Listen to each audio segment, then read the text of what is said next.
Greetings, Mindcrafters, and welcome to another Mindcraft discussion on this hot and steamy day still.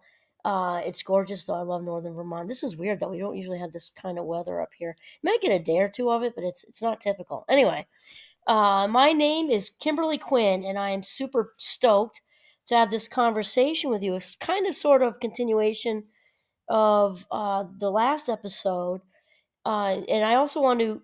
I'm just feeling Wayne Dyer, and I think I love him for one because he's just a great thinker, and his words feed my spirit, and also because I'm kind of in this right now. Truthfully, I'm working on a passion project, which is probably why I've been subconsciously, unconsciously, consciously attracted to Wayne's messages about manifesting and things because I'm in this. So he and I are kind of singing the same tune. So anyway, today I wanted to expand upon the last one, sort of, on he calls it like the four realies. And the fact is, and a lot of people don't believe it, they think, oh, it's just touchy feely, and you can't just put this out there. And yes, you can. But the thing is, it has to be very, very, very strong. It's all about intention. So, what you really, really, really, really want, I mean, authentic desire. We're not talking about all kinds of shallow house stuff. Your authentic desire, if you really want it times four, you will get it. And so Wayne, and there are also others saying the same thing. Abraham Hicks is another one.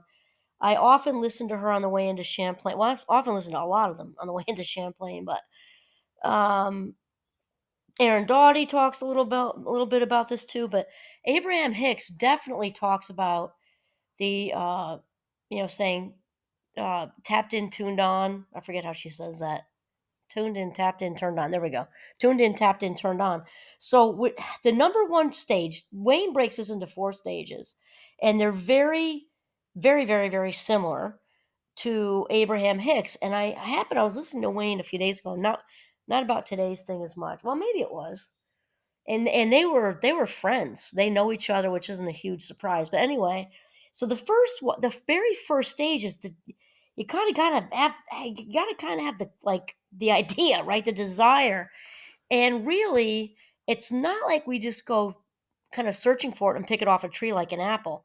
It's already inside us. It's kind of more like an archaeological dig because we all have that sense of meaning and purpose and that authentic path that we were put on this earth for. It's already there. We just have to, basically ask it to reveal itself. Kind of have a wish, have this so authentic. So that's something that nudges at you. I'm also thinking of my favorite poet, my favorite contemporary poet. I should be clear. I'm also a big Robert Frost fan. So, favorite contemporary poet, David White from Ireland. Oh my gosh, his voice is also like a massage in a different way because I love his Irish accent. It's just so soothing. But David White has talked a lot about this sort of internal conversation that we have that it starts like in the back burner like a teapot just simmering. It's not full blown blowing the steam and making the big noise. It's just kind of warming up, and we have these internal conversations that, I mean, I can definitely relate to this, and I think we all can, and we're not always aware of them at first. We just kind of entertain, like, I can't believe it. I love this job. How could I have thought, if my friend was talking about this cool thing they're doing, and never mind, never mind, never mind. I'm happy where I am, that kind of thing. And then slowly that turns into like a slow burn where we start to, be a little more open to listening to about said thing that the friend is doing, which leads into maybe putting some feelers out there and, that sort of thing. Or maybe that's an adventure that you want to do. Maybe you want to do the Peace Corps your whole life, but now you're 40 and you're like, I can't, what, or maybe you're, 60 or 70 or 80, which actually I just had a chat with a Peace Corps guy at Champlain about, actually a few times, but the last one was just a few months ago. He said his oldest what did he say, participant? Anyway, Peace Corps person was, I think, 82. A little sidetrack, but that's true. But when we start to have these conversations, these internal slow burns, right, simmers, and then they eventually turn into like so now somebody who's super connected, tuned in, tapped in, turned on, as Abraham would say, is going to that's going to speed up that whole process. Like when I talk about my friend Tom and the synchronicity, because when you are actively, like I do, I actively pay enormous attention to my internal guidance system, you're going to save yourself a whole lot of valuable life minutes and also, discomfort and pain because when you listen off the get doesn't mean we always listen because we don't because we're human and we don't always listen. But if you're tuned in, tapped in, turn on, you're gonna see it and hear it way more quickly, than someone who isn't. And that's just the fact, Jack. Okay, so the first thing is you have to know what you desire before you can focus on it. And also want to clear up that whole mindfulness thing. It's like, oh, she's thinking about the future. We're supposed to be in the present. Yes, you were in the present. It's different when because mindfulness is about intention and being in this present moment right now, as if your life depended on it, right? To invite very conscious thought and awareness to what your next move is mindful because you're in the moment with it, if that makes sense. Joe Dispenza actually talks about this a lot too. In fact, he's kind of based his whole career, not the whole career because he talks about other things, but mostly he's talking about this and envisioning and feeling. Well, we're going to get to that anyway. Okay, so your wish or your desire, you got to know what it is before you can really place your attention on it. So, and the next stage, the second stage is to ask, is to just put it out there. You know what? The job thing is just I think an easy example. It might be a relationship thing. You're dating, you don't not like the person, they're a companion, but you're feeling maybe a little more like roommates with a little bit of a twist. There's not really a spark there. And hear me when I say this is like I'm not saying to give up on people easily because the relationship example is a little different. Okay, so let's say you're beginning dating. We're not talking about a 20-year marriage. That's a whole nother ball of wax. Well, you're just starting to date. And you're like, oh, I'm comfortable, but I don't know, and there's no spark. You've only been dating for a few months. You might want to really think about that, right? And ask. Just put it out there and ask. Or it's travel, or it's moving, making a huge big move. Maybe you've lived in the same town. I was hearing somebody talk about that on a podcast. She called in and she was just so under her parents' wing, and that can have some good things to it too. But in this particular podcast, she was I think 30, had a partner, had never really left her hometown. I'm not saying that I mean we live in a great town, and but I think with this particular podcast, the context of it was very very limiting for her because she clearly wanted to try out living in a city. She had never been out west. I forget if she was west going east or the opposite way, but she'd never been out to the other side of the other coast, the other side of the country. Let's just say she's west coming east, never experienced Boston or New York or anything like that. And she's 30, she wants to settle down, but not before she does these things. Blah, blah, blah, blah, blah. Important to have that conversation. So ask, travel, adventure, moving, partner, jobs, entrepreneurial endeavors. I listen to so many podcasts about this because I've got a passion project going on that I just like a little side hustle. It's not even that because actually it's not making money at this minute, but I'm having a heck of a lot of fun doing it.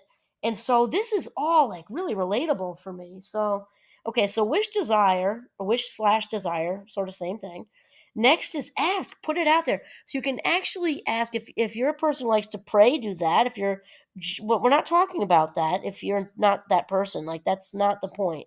You can just ask in your consciousness, just bring it forth into your awareness. Put it out there. Look at it that way. If you'd rather say than ask, just say, okay, desire, then put it out there. Bring it to the front and center and send that energy out to the universe. My next move, I really my whole life I've wanted to write a novel. I have it in my head. And put it out there.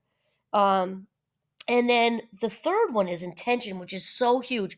I say this to my Minecrafters constantly. You can really sum up Minecraft and life in general really into two things: attention and intention. Because um where the focus goes, right, where we place our attention, right, where the focus goes, the energy flows. It's just how it is. So the third one after desire and ask is to intend to create. Intention is huge. Even if you just start the smallest thing, if you make a phone call, um, my rooftop friend I talk about a lot. Man, I'm so proud of her. She just kind of dismissed. She was getting ready to do this business because not that she wasn't, not that she didn't, she definitely didn't despise it. She just kind of, there were some other things like that, just not the right reasons, like kind of the right thing to do. Da da da da. The right thing to do is good. I don't want to say that either. I said that wrong. But just what, there were external reasons. Let's just say it that way. It wasn't passion driven, and now she just bagged it, and she just signed up for a because she's an amazing artist. I don't think I've ever seen anybody paint like her in my whole life, and she just signed up for this cool art class down at this very well known cool place where you go and like it attracts the high rollers of art. And I don't mean that in an elitist way, it's a polar opposite of her. I just mean people who are really, really good at it.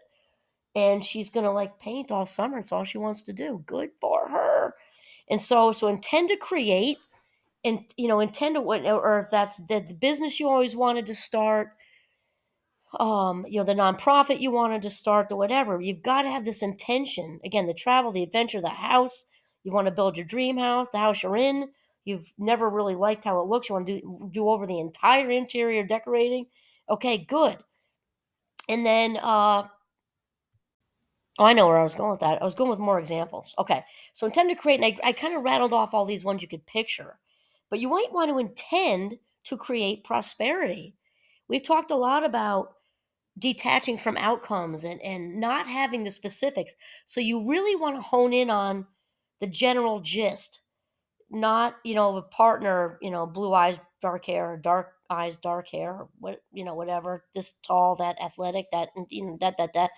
But prosperity, loving, kind partner who you'll be mutually in love with for the rest of your life as soulmates. You don't need to know what all that looks like. Just how it feels.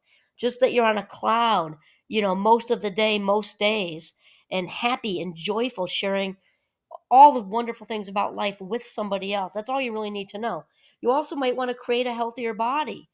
And we're going to get to that a little bit later too. So far we have number one, desire. Number two, ask or wish for the first one. So we'll say wish or desire, wish/desire, first one. Second one, ask. Third one, intend to create. And the fourth one is passion. Okay, and I have to tell you, this is rolling out of me right now because I am passion driven, and it's inside all of us. I am particularly tuned into it. And I think part of that's my nature, and an in part of my nature is that I'm a card carrying Fast Mind Club member, and or AKA ADHD. I don't like to say that. Fast Mind Club member, and we are not wired to do anything we're not passionate about. And people can, adult shame us together. Oh, you can't do what you do want. Well, sure, we can adult to a degree, but as far as our calling, we're just not going to last. I mean, it's just the plain and simple truth. We are passion driven and aren't wired to not do that. I mean, it's just how it is. So anybody in general, fast minders or not, who are manifestors, they just know. It's a knowing. There are thoughts when they grow up become beliefs. Beliefs, when they expand, become a sense of knowing, and that's where you want to reside because that is the allowing, receiving stage. So the manifester knows that they will do it. They don't hesitate, and the intention is so strong that you walk around not giving a fat rat's ass what other people think. It's just the greatest feeling. The naysayers might question you about, oh, what if the planets don't align? Like you're a touchy feely crystal person, right? What if the planets don't align? This doesn't work out.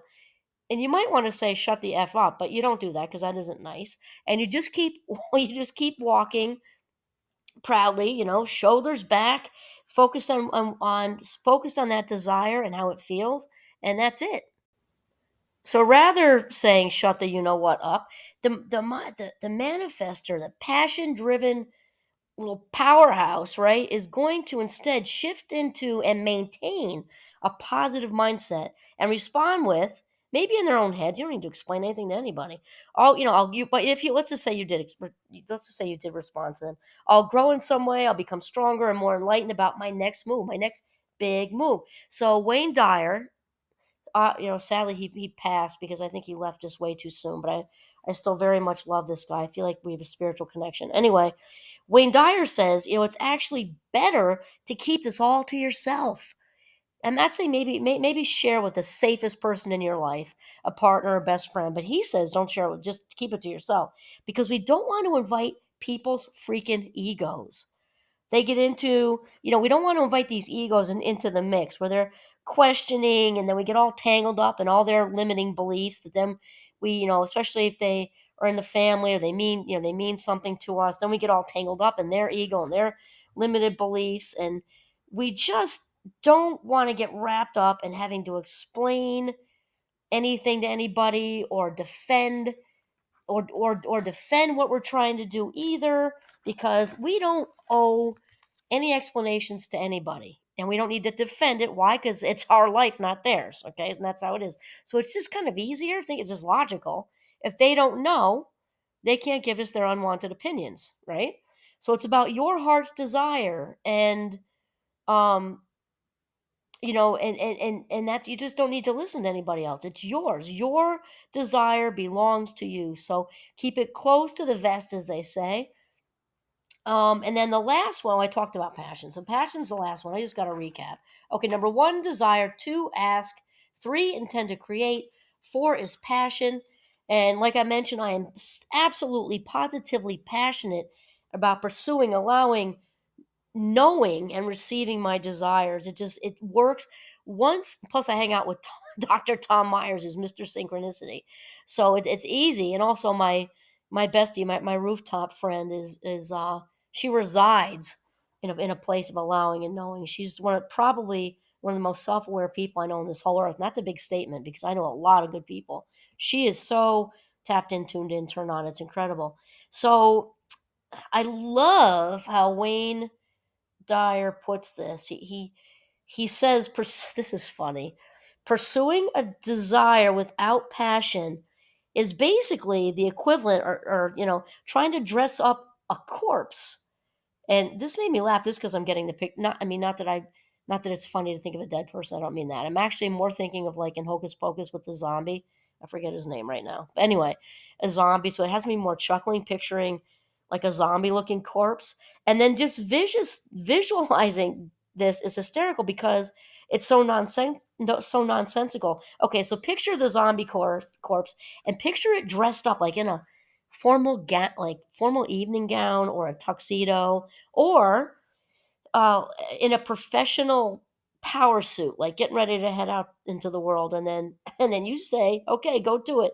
Go out there and grab the world by the ass. See what you can do. See what you can come back with. And basically, this is a body in motion, um, without any passion, because it's just like a corpse in the sense that it's dead inside, motivation wise. If you don't have passion, authentic, and you can't go again, like you can't go to pick it off a tree like an apple. It's authentic motivation. Then it's whatever your heart is authentically on fire for. This is what you will get for sure. You can't be a zombie dressed up in a power suit and think it's going to happen. It's got to come from within. That's just the truth, for sure. The truth. Okay, and then there's also an unfortunate truth which Wayne talks about too, and so does Abraham Hicks, so does Joe Dispenza talks about. So basically, these brilliant minds are all saying the same thing. I mean, it's not different. It's a little bit of a different twist on it, but it's all the same main theme, which also obviously brings a ton of credibility to it. All these genius people are just saying the same thing. So another unfortunate truth is that what you really, really, really, really don't want, you will also get. And this is how it works, right? Because where the focus goes, the energy flows. This is how the universe responds to everything we're thinking about. Every single thought expands, which is obviously, why it's super important to cherry pick, the thoughts we keep, gatekeep, let the good ones in and to keep the bad ones out, decide. So, because this is how the law of attraction works. This is just how it is. Once again, where the energy goes, where the focus goes, the energy flows. Just how it is. So, in other words, there are a few examples here. And my friend in my mastermind group, Jeremy Rochford, I think I said his last name wrong in the podcast. Jeremy Rochford, amazing, very bright man. He did a podcast. he was a podcast guest with me back in like 3 months ago, back in April, on the snowflake effect or snowflake principle. It's one of those two. Snowflake principle, I think it is. And he was talking about how I think he's lost 200 pounds. And I mean, he's had it off for like 20 years. And it wasn't just like this start here and there weight loss thing. It was all about the core of being, self value and self love. And it was so deep. And he was also really funny. So if you want to look for that, Jeremy Rochford, he was, he did a podcast with me just a few months ago, the snowflake principle. Anyway, he talks about the same thing as Wayne is. And so, in other words, you can't. So, as far as the law of attraction, getting what you do really, really, really, really, really want and what you don't really, really, really, really want. Might have been a short one really there. But anyway, in other words, you can't get there by despising being here. So, you can't become wealthy from being really stuck in hating being poor and having all the dialogue that go, how can this bill and that bill? I'm behind. I'm going to lose my, and now I can't do this, and I have to pay the rent, and now that and my tire went, and now I can't afford to go out to lunch. If you stay wrapped up in this frustration and despising being poor, this is not how to get to a place of wealth. You'll just attract more opportunities to be frustrated and stuck. I mean, that's just how it works. We know this for a fact. I mean, neurologically speaking. Same thing with weight. Jeremy kind of touched on this too. He touched on it a lot, actually. You can't hate your way to thin. Again, as we talked about in the snowflake principle, you can only like you can't, you know, hating your body isn't going to get you to this place of being, inside a healthier body that maybe is more appealing to you physically. You can't you can't become thin by hating being fat. That's about as clear as I can say it.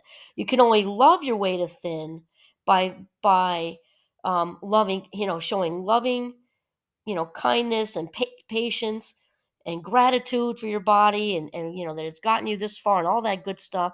And then commitment and follow through. That's the only way there are other ways to become thin, but not another way to stay thin. Because I mean, diets don't work for a reason. They're coming from a place of scarcity, and the scarcity mindset is really uncomfortable for the brain. It cannot stand to be in there. There's a place of feeling like it can't have this, can't have that. This is limited, that's limited. It's why diets don't work, and and this is why Jeremy doesn't suggest you do that. There's a personal way for everybody to do.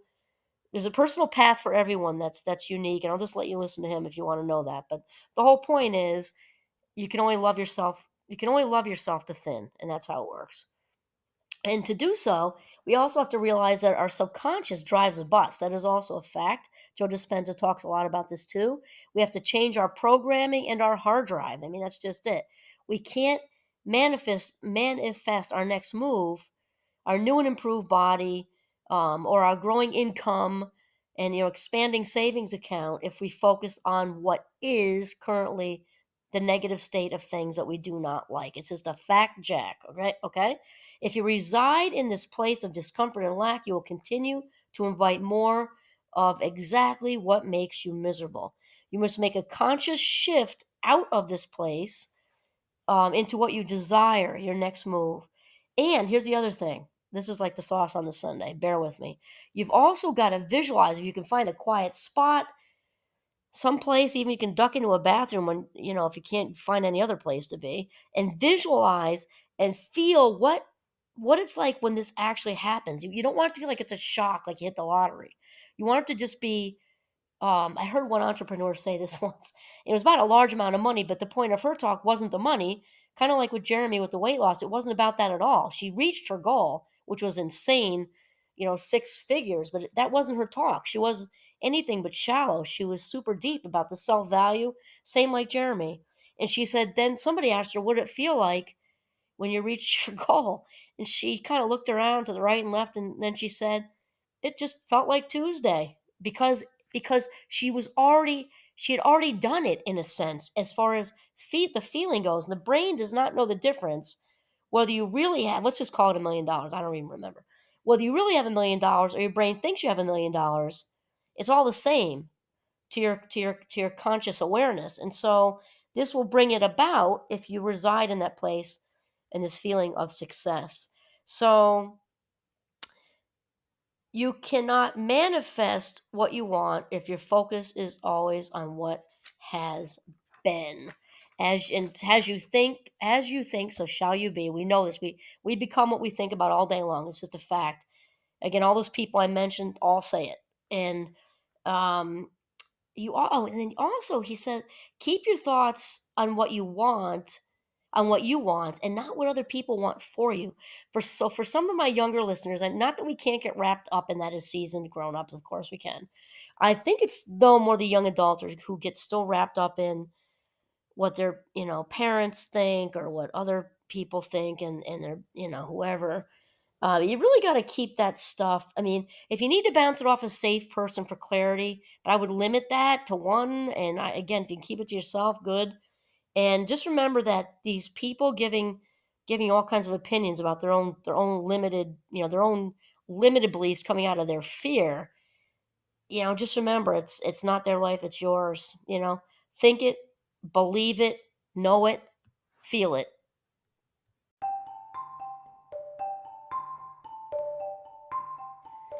And this just sounds like this is like a really natural, organic way to just wind it up here. And I also wanted to express gratitude for, just having all of you listeners. And please know how much fun it is for me to do podcasts. I mentioned with my fast mind, if I'm not passionate, then I'd be, I don't know, planning, I don't know, some other adventure. But as of right now, and I absolutely love doing these podcasts and the also YouTube channel.